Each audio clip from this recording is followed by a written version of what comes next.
हाथ में लेने का प्रयास कर रहा है। ऐसे ही लखनऊ के अंदर भी देखने को मिला। लखनऊ में एक मॉल खुला है, वह मॉल अपने व्यावसायिक प्रतिष्ठान को लेकर काम कर रहा है और उसको लेकर के राजनीति का अड्डा बनाना, अनावश्यक बयानबाजी जारी करना और उसके नाम पर फिर सड़कों पर प्रदर्शन करके लोगों के आवागमन को बाधित करना और बार बार लखनऊ के प्रशासन से कहा गया सबके बावजूद भी अराजकता पैदा करने और सांप्रदायिक विद्वेष की स्थिति पैदा करने का जो कुत्सित प्रयास हो रहा है, यहां पे लखनऊ प्रशासन को बहुत गंभीरता से इसको लेना चाहिए। इस प्रकार की किसी भी शरारत को स्वीकार नहीं करना चाहिए। सख्ती से ऐसे तत्वों से निपटना चाहिए जो अनावश्यक मामलों को बढ़ावा देकर के माहौल खराब करने का प्रयास करते हैं। बहुत सारे माध्यम हैं, अगर किसी को सूचना लेनी है वे सूचनाएं उन लोगों से जाके ले सकते हैं, लेकिन कोई हस्तक्षेप करके आवागमन को बाधित करेगा।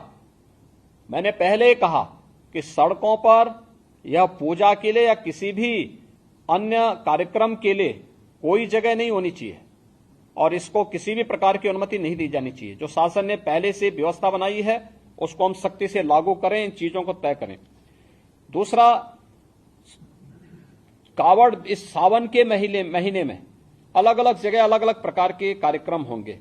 कहीं जलाभिषेक के कार्यक्रम होंगे, कहीं पे यात्राएं निकलेंगी, कहीं सावन मेले के कार्यक्रम होंगे, कहीं पर अन्य बड़े कार्यक्रम होंगे।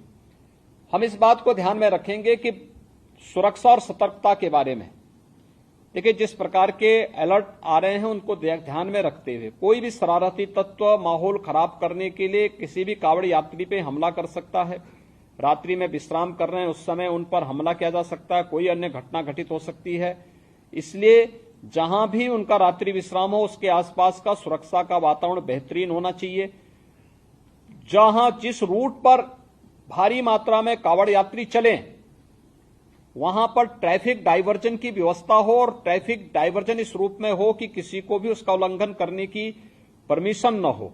इसको भी हम ध्यान में रख करके देखें। शिवालय होंगे, मंदिर होंगे, उन सभी के आसपास हम देखें कि कोई जर्जर भवन है, बरसात के समय में वह गिर न जाए और उसके कारण जनहानि न होने पाए। इसके बारे में भी हम लोगों को वहां पर ध्यान में रखना होगा। बड़े देवालयों में, शिवालयों में भीड़ नियंत्रण के लिए हम लोग पहले से ही मंदिर प्रबंधन के साथ बैठ करके अपनी कार्य योजना बना लें और हम उसमें